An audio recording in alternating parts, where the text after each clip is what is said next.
Gallery ঘাঁটতে ঘাঁটতেই হঠাৎ চোখে পড়ল রথের মেলার ভিডিও তো তোমাদের সাথে শেয়ারই করা হয়নি। রথ টানার ভিডিও তো দেখেছো, কিন্তু রথের মেলায় গিয়ে কী কী কাণ্ড হলো সেটা তোমাদের সাথে শেয়ার করে নিলাম। আমার পাড়াতেই যেহেতু জগন্নাথের মাসির বাড়ি, তাই সেখানে প্রতি বছর খিচুড়ি খাওয়ানো হয়। তা খেয়েই আমি আর দাদা মিলে চলে গেলাম রথের মেলায়। আর রথের মেলায় এই ভিড় দেখেই তো আমার মাথায় হাত। তবে একটা জিনিস জানো, এইবারের রথের মেলায় একটু বৃষ্টি হয়নি, তাই কোনো কাদাও ছিল না। কিন্তু এত ভিড়, সত্যি গরমে আর ভালো লাগছিল না। তারপর একটু দোকানে ঘুরতে চলে গেলাম।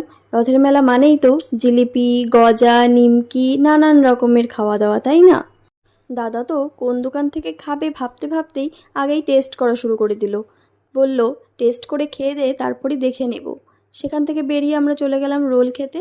এগ রোল খেয়ে ভাই বোনে আবার রওনা দিলাম বাড়ির পথে। দেখো মেলা থেকে কত কিছু কেনাকাটা করে নিয়ে এসেছি।